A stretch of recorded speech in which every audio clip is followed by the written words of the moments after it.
What's up guys, Walking Buck here. Today I'm back for another video and I am going to be doing my first ever reaction video. I'll be reacting to the NBA Power Rankings Way Too Early Top 30 edition. It was asked by a YouTuber named Sad Westbrook, a really good friend of mine. Go check his channel out. He asked me to do this video and I'm going to be listening to his request. Hopefully ESPN wasn't too stupid on this as I have not read this yet, but I'm looking at it now. And if you enjoy content like this, drop a like, turn on post notifications, comment on any new video ideas you want me to do. I'm listening to all ideas. Don't forget to subscribe to the channel at 50 right now. The goal is 100 by the end of the year if possible. We only got 2 months left, but now let's get started. So at number 1, they have the Los Angeles Lakers with the best title odds, which honestly makes sense. They literally just repeated. LeBron James look like LeBron James. AD cloaking getting better. Their depth could always get improved, and it looks like they'll probably try to bring most of their guys back. But no matter who their depth is, you have LeBron and AD. It's just pretty confident that you're probably going to be the heads-on favorite. At number 2, they got the Clippers, and you may be saying the Clippers just choked in the second round. That's pretty much a stupid take, but I honestly agree with this. The Clippers, that was their first year together. It looked like they had chemistry issues, but they have a whole year to improve. Probably get a playmaking point guard. Kawhi's still going to be Kawhi. Hopefully Paul George doesn't turn to pandemic P. Maybe the bubble just affected him some way. But I feel like the Clippers were my favorite last year to win a title. And I still low-key think that they could be the favorite this year to win the title.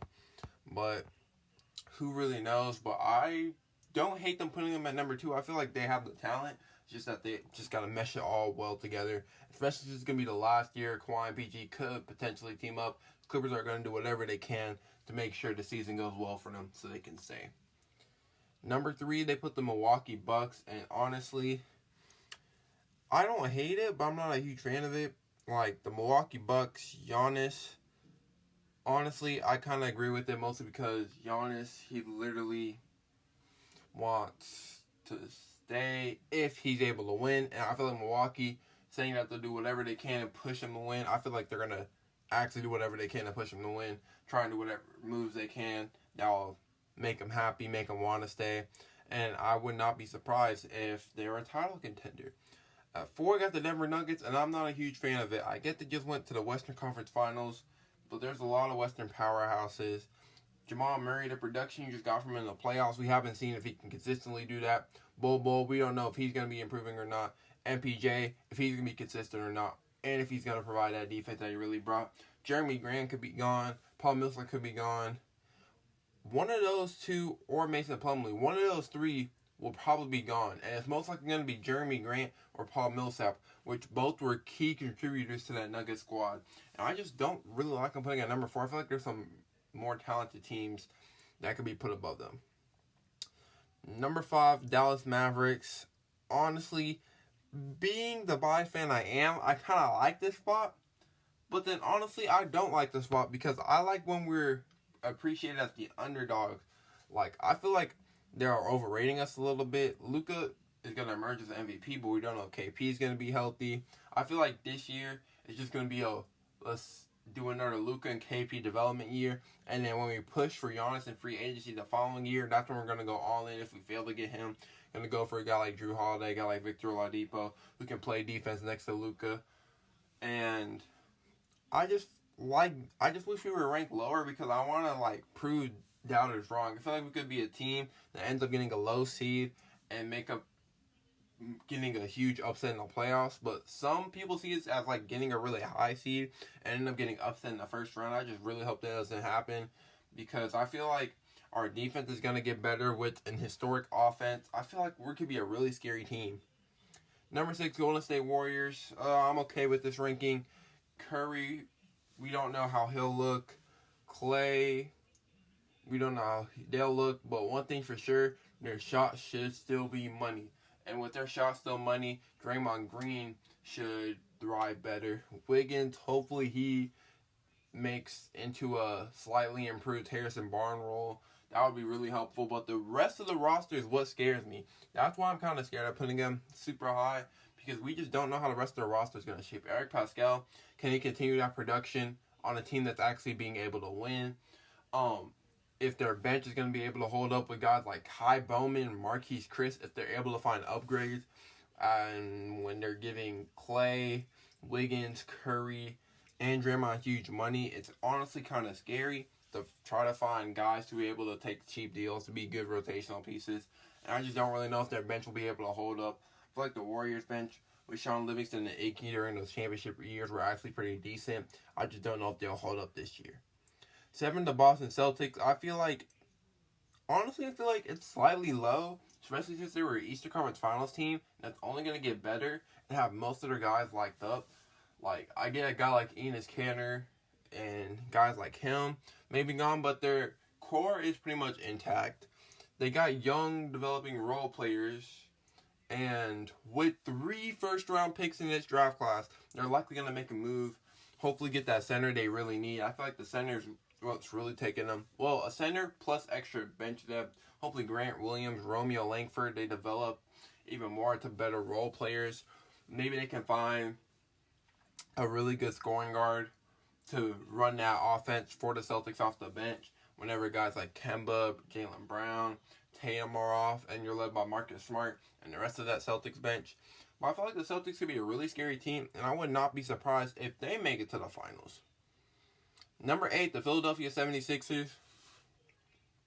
They're honestly going to disappoint. I don't know why we rank them so high every year.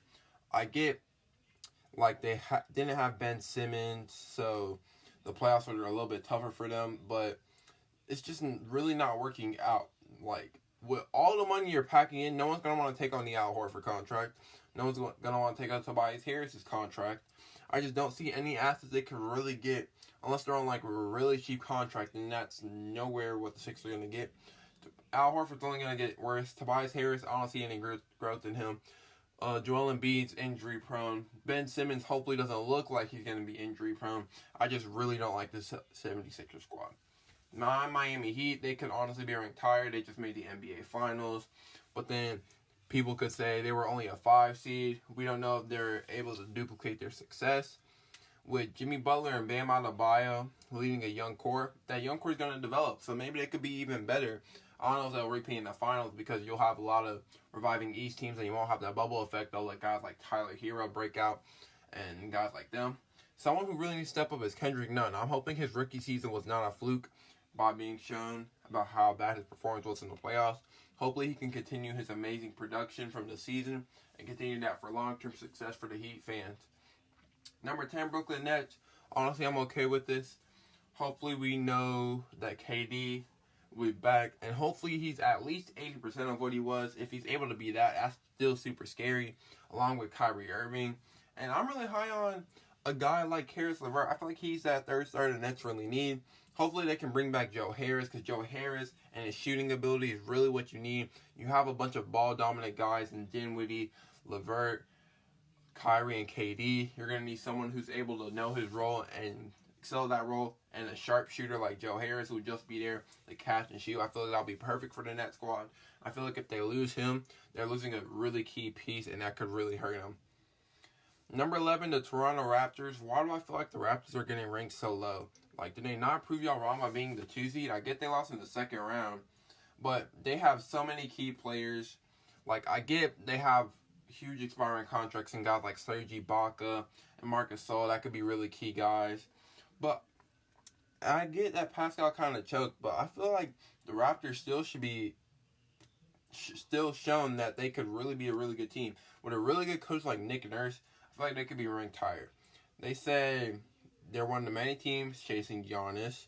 The Raptors have 3 key players, Van Vliet, Ibaka, and Gasol, who are all unrestricted free agents, which is a key point. They got really key free agents, but they always are able to prove the doubters wrong. Without Kawhi Leonard, most teams are going to see them higher than a 6 seed. They were able to be a 2 seed.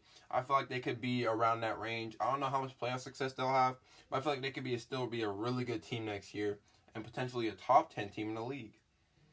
Number 12, Houston Rockets. I'm okay with this ranking. I'm not a fan of the Houston Rockets or one other team that we'll probably see later in this list pretty soon.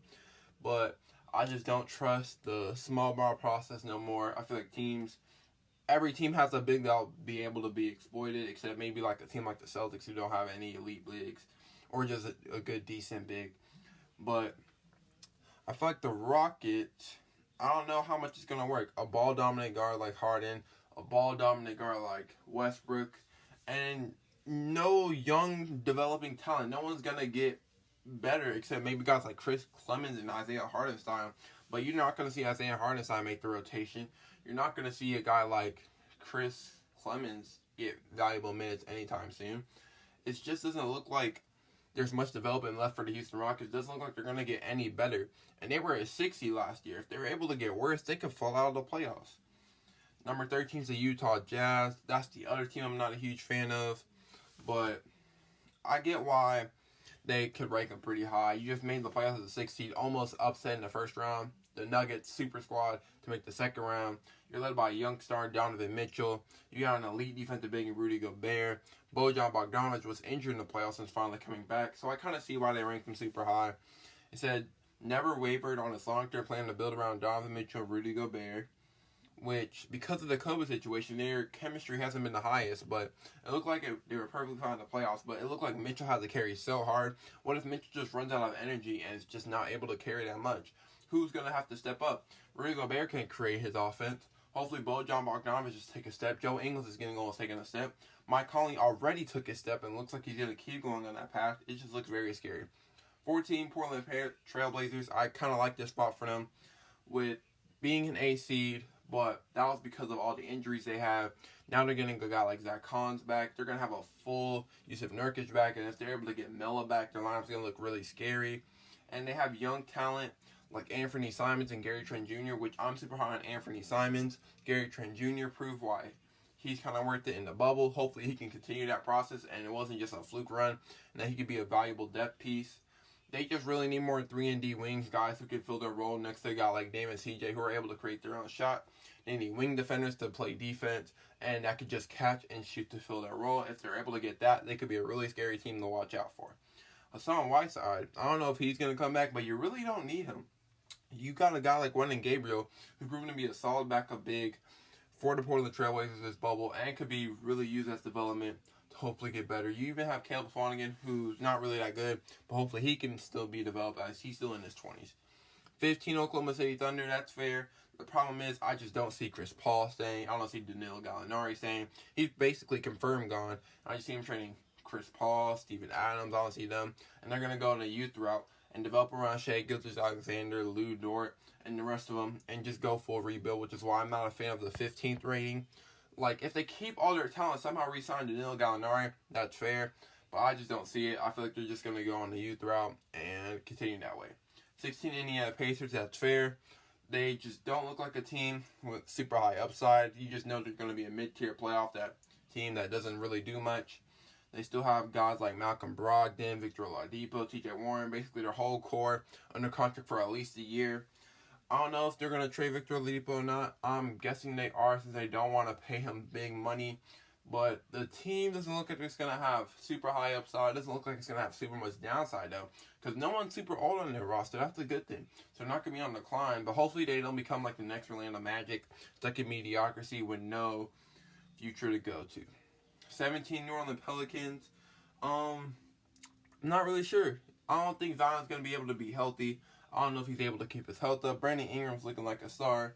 Zion Williamson, when healthy, is looking like a star, but I just don't know if he's able to be healthy, if Brandon Ingram is able to do it by himself when Zion's out, like he proven before. The Pelicans were an awful team with Zion out, and when Zion came back, he was good, but then he wasn't even able to stay in the game for very long, and it proved to hurt him very badly. They got developing young talent, which is a good thing. They're looking to continue to go better, but I don't know if Drew Holiday's going to be able to stay. Drew Holiday may want to get traded to a contender where he could thrive and hopefully push for a championship, so I don't know if he'll be able to stay. But 17 ain't bad. I'm just not a fan of it. With 18, the Memphis Grizzlies, honestly, I would put the Grizzlies over the Pelicans. They were closer to the playoffs they were and have a lot of really good young talent as well, as John Morant and Jaren Jackson Jr. are developing, and they're not injury prone like Zion Williamson is. They're already good with their health, and you still got other young role players. You got Dylan Brooks, you got Grayson Allen, you still got a really good big in Jonas Valanciunas. You got Justice Winslow added to your squad, who's hopefully going to be developing. I think he's only like 25, 26. A really good playmaking forward, kind of like a point forward. He's going to be developing. And they were, honestly, the confirmed 8 seed until they choked in the bubble. But if they're able to complete how they did in the regular season and continue it and grow from it, they're going to be a really good squad. 19 Phoenix Suns. Honestly, I put the Suns over the Pelicans as well. Devin Booker proves that he's a true winner and wants to win, going 8-0 in the bubble. Aiden looks like a beast. He looks like a really good star. Looks like the perfect player next to Devin Booker. Kelly Oubre's been a bucket, even though he didn't play in the bubble. He should be growing. Mikal Bridges, Cam Johnson, all filling their roles really well next to Devin Booker. Honestly, I may just be hating on the Pelicans, but I put the Suns over them. I think they have really good role players to make hopefully a push to the playoffs and finally get Devin Booker some playoff competition. 20 Orlando Magic. They're going to be another mediocre team. I just don't see them doing anything higher than a 7 seed, but I don't see them doing anything worse than the 11th seed. They're just going to be a team stuck in mediocrity for a while until they finally make a big move to go full rebuild or for some reason make a big move to go full contention. 21 Washington Wizards. I honestly try to put the Wizards over the Magic in my opinion. With John Wall coming back, even though he won't be like that all-star player that he usually was, he's still going to be a pretty good player, which is honestly an improvement. Since the Wizards were a 9 seed last year with Wall improvement. And Thomas Bryant, Maurice Wagner, both young players. Troy Brown Jr. still has super high upside. Jerome Robinson is able to fill his shooting role really well. It says that John Wall's last NBA game was December 2018. Wall's returned to a Wizards team that was competent when I'm offensively, but at the league's worst defensive rating when the season stopped. Don't forget that John Wall's a really good defender, and if he was able to get a decent amount of that defense he had before, it could really help the Wizards. They just lack that defense. If they don't bring Davis Bertans back, though, I don't see him being really good. Davis Bertans was a perfect fit for them, being able to catch and shoot. He's a perfect role for a lot of teams. The Wizards got to try to find a way to bring him back. 22 San Antonio Spurs. I'm okay with it. I feel like they could be a little bit lower. Spurs, huge fan of their team, huge fan of Pop. DeRozan's regressing. Aldridge is regressing. I see star potential to DeJounte Murray, but I feel like he's going to be a late bloomer. He's going to wait a while before he untaps to that potential. Keldon Johnson, hopefully you continue to develop him, along with Derek White, Lonnie Walker, Lucas Samanic. Just develop your young core. DeMar DeRozan and Marcus Aldridge, I don't see for very long. Pop, I see retiring very soon since they don't have very near plans of contention coming soon. Honestly, I could see the Spurs falling to like a very low seed, 14, 15 seed in the West, since it's a super talented conference, and I just don't see much left for the Spurs. 23 Sacramento Kings. I honestly put the Kings over the Spurs. The Kings, at least they're an improving team, even though Buddy Hield's likely to not come back. They're likely going to match Bojan Bogdanovic, who's developing. Marvin Bagley's going to be developing, even though he's an injury-prone big. He's going to be developing. You still have Rashawn Holmes, who had a really good season. Hopefully continue on that. And De'Aaron Fox, who's looking like a star and is a developing star, unlike DeMar DeRozan, who's a star that's going to be regressing. De'Aaron Fox is a star that's going to be progressing. It's only going to get better. They kind of disappointed in the bubble. Didn't make the playoffs for the 14th straight season. Potential extension for De'Aaron Fox, who's definitely going to get extended. Buddy Hield's likely, even though if he gets traded or not, he's going to be very valuable to the Kings, whether it's playing on the Kings or getting assets that helps the Kings. 24 Atlanta Hawks. I low-key see them making the playoffs as a low seed. I wouldn't be surprised if y'all don't see that. Trae Young, he's a beast. Honestly, would I put him over the Spurs? Maybe. Trae Young, offensive beast. John Collins is going to not miss 25 games this year, hopefully. You're going to add a defensive center like Clint Capella. That's going to be a really huge boost. So maybe I would put him over the Spurs. Maybe I'll put him over the Kings, too. Maybe, actually, I could put the Hawks way higher. I think I'll put them over the Magic, maybe even the Wizards. I just really think with the addition of Clint Capella defensively next to John Collins offensively, with Trae Young, with developing young role players, I feel like they could be a low playoff seed. I honestly could see that. I feel like they're in that Memphis Grizzlies, New Orleans Pelicans, Phoenix Suns range, around with those teams. I really think the Hawks really do got the talent and the right development to do that. Minnesota Timberwolves, I'll put them in that same range too. You got D'Angelo Russell, a young star. You got Karl-Anthony Towns, a young star, probably the most gifted offensive big, at worst, the second best offensive big in the league. And you got the number 1 pick, whether it's going to get you a third star next to him or going to get you a guy who's going to develop to be that third star next to him, whether it's Anthony Edwards or LaMelo Ball. Even though it won't help them too much this year, I feel like they could really be a low playoff seed as well if they really... It just really depends on their coaching, in my opinion. Yes, they must resign restricted free agents Malik Beasley and Juan Gomez, but both look like beasts, and I just don't see the Minnesota Timberwolves ever letting them go yet. And I feel like they're going to continue using them. And I feel like Josh Okogie and his defensive presence, he's confident to try and play and guard against like young stars in the league. And I just like that confidence from him. Hopefully Jarrett Culver has a bounce back season. And if he's able to do that, the Minnesota Timberwolves could be a team you have to watch out for. 26 Chicago Bulls. Low-key kind of disrespectful. I put them over to the Spurs. With a new coach like Billy Donovan, they're going to be a really good team. And the fact that they went 22-43 and you have them being an even worse team than what you think they were last year, it's kind of disrespectful. Jim Boylan was probably one of the worst coaches. I think a really good coach like Billy Donovan, who was able to take a team with a 0.2% chance to make the playoffs to a 5 seed, coaching a young star like Zach LaVine and Lauri Markkanen, hopefully developing his role better. With Kobe White, you remember you have the number 4 pick, but you could get a guy like Danny Avdija or someone like that. Remember, you still got Wendell Carter Jr., a great defensive big.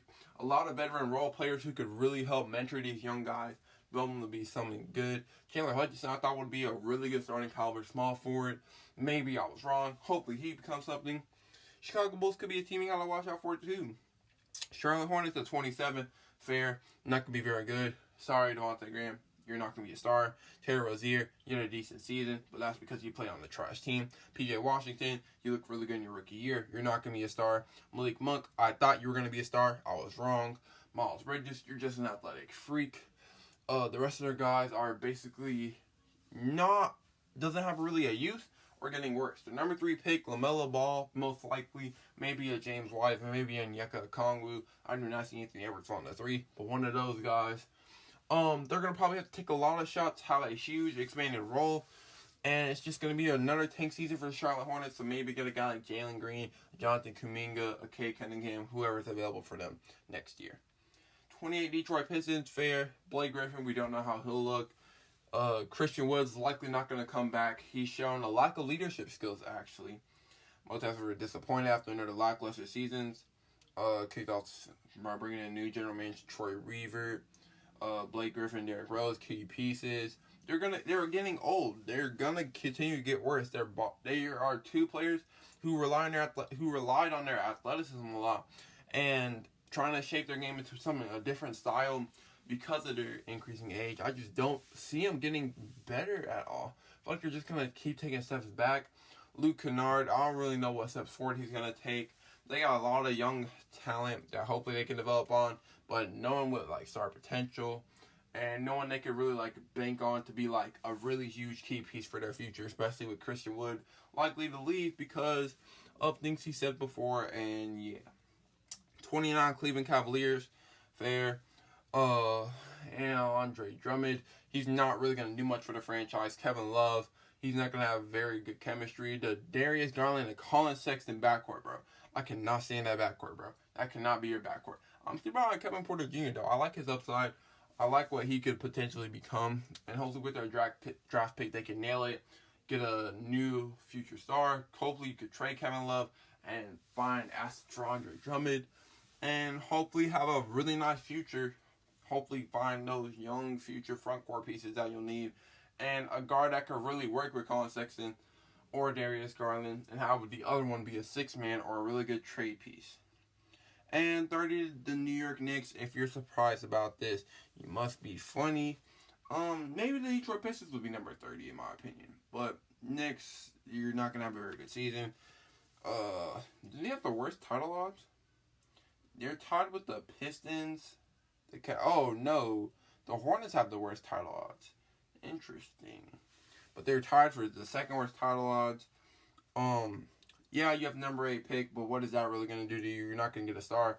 RJ Barrett is going to develop to hopefully be this future star with Mitchell Robinson. But that's really the future that you can really count on to be good pieces on a hopefully contending team. in the future that y'all have. Frank Ntilikina, Dennis Smith Jr., Kevin Knox, who I was really high on. They just don't seem like key pieces you're going to have in the future. Taj Gibson, Bobby Portis, Julius Randle, they're not going to be useful in a year from now. And yeah, Knicks are not relevant. But what do you guys think of this reaction video? If you want me to do more reactions, make sure to spam that like button. Comment down below any new video ideas you want me to do. And don't forget to subscribe to the channel. Peace out, guys.